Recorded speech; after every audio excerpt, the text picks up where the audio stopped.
اس کے کچھ آئیڈیاز اسی ہاسٹل میں رہ کر ان کے ذہن میں باہر تو موجود ضرور تھے۔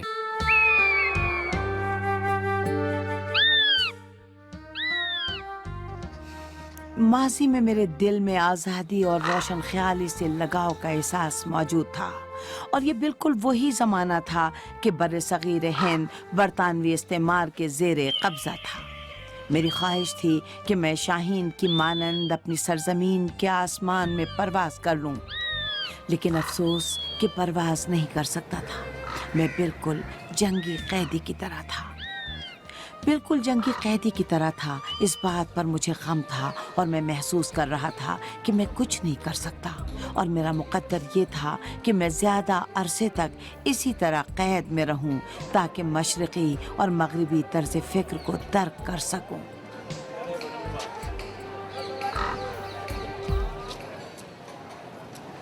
سامراج اس مقصد کے حصول کی خاطر کہ زیادہ عرصے تک بر صغیر میں رہ سکے مجبور تھا کہ بہت سی رکاوٹوں کو اپنے راستے سے ہٹا دے، اور فارسی زبان ان رکاوٹوں میں سے ایک تھی جس کا استعمال لوگ بھی کرتے تھے اور حکومت بھی اس کو بروئے کار لاتی تھی۔ یہ زبان صدیوں سے تبادلہ فکر کی زبان تھی، اسی لیے یہ استعماریوں کی راہ میں ایک بڑی رکاوٹ تھی۔ جو مسلمانوں کی زبان تھی یہاں سب کانٹیننٹ میں، برائے صغیر ہند میں، وہ فارسی تھی۔ اور جب جو ارلیئر جو مسلمان جو رولرز تھے جو افغانستان سے آئے، جس طرح شہاب الدین غوری اور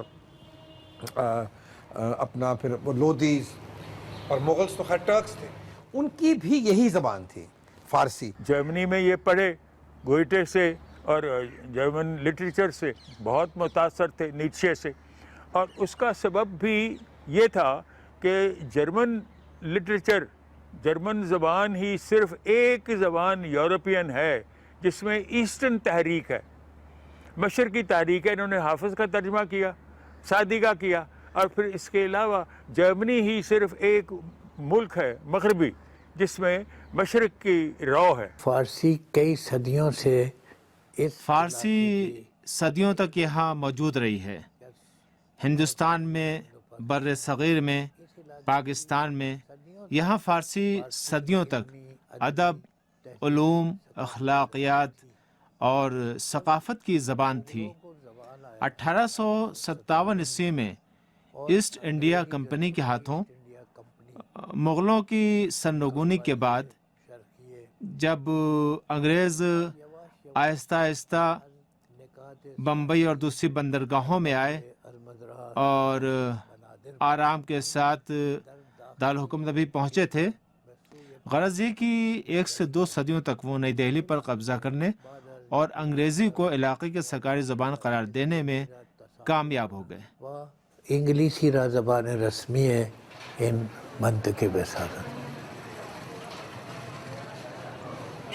سامراج کو اچھی طرح سے معلوم تھا کہ مقبوضہ علاقوں میں اپنے تسلط کو مضبوط کرنے کے لیے ان کو چاہیے کہ مقامی ثقافتوں کی جڑوں کو کھوکھلا کر کے اپنی ثقافت ان کی جگہ پر رائج کریں۔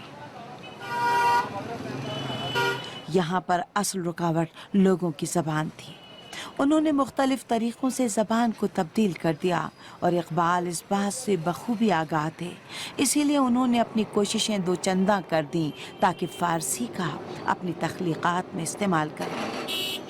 اور فارسی جو ہے جب انگریز آئے یہاں اور 1857 تک جو لینگویج انگریزوں نے بھی اڈاپٹ کی وہ بھی فارسی ہی تھی، کیونکہ کورٹ لینگویج جو تھی وہ فارسی تھی۔ ایک بہت گہرا تعلق تھا اس خطے کا ایران کے ساتھ یا پرشین لینگویج کے ساتھ۔ ہمارے جو آباء و اجداد تھے، ہمارے جو بزرگ تھے، ان کی زبان بھی ایکچولی فارسی تھی۔ اس لیے آپ دیکھیں کہ یہاں گلستان، بوستان، سعدی، جتنے تمام جو شاعر تھے، عظیم شاعر تھے ایران کے، ان کو یہاں پڑھایا جاتا تھا، اور ہماری جو ینگ جو جنریشن تھی اس کو یہ سبق دیا جاتا تھا۔ عوامی ثقافت کو مکمل طور پر نابود کرنے کے غرض سے برطانوی سامراج نے ایسا راستہ اختیار کرنے کی کوشش کی جس پر گامزن ہو کر وہ لوگوں کی زبان، تحریری نظام اور ثقافت کو تبدیل کر سکیں۔ اور اس دور میں اقبال کو جو طالب علم تھے معلوم تھا کہ مسئلے کے حل کے لیے پہلے اس کو اچھی طرح سے سمجھنا ہوگا۔ 50 سال در زمان انگلیسی خواہ ہم زبان رسمی فارسی انگریزوں کی حکمرانی کے دور میں بھی 50 سال تک فارسی سرکاری زبان تھی۔ سکھوں کے محکمے میں بھی فارسی زبان کو استعمال کیا جاتا تھا۔ مہاراشٹرا اور ٹیپو سلطان کی حکومت کے دور میں فارسی رابطے کی زبان تھی۔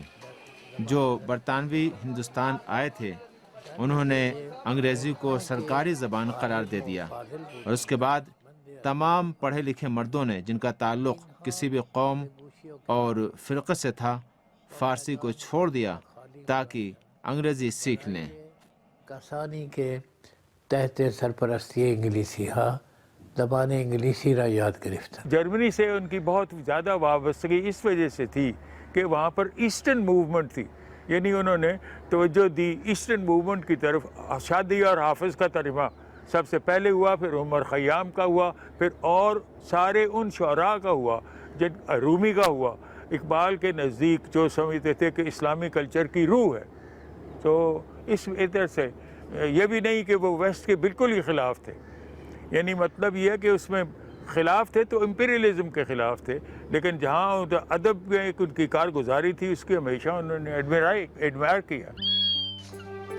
محمد اقبال کی تعلیمی زندگی مشرقی فلسفے سے متعلق ان کے افکار کو رائج کرنے میں گزر گئی۔ انہوں نے مشرقی اور مغربی فکر کے درمیان رابطہ قائم کرنے کی خاطر ایک اور قدم اٹھایا۔ اقبال تعلیم کے لیے یورپ چلے گئے۔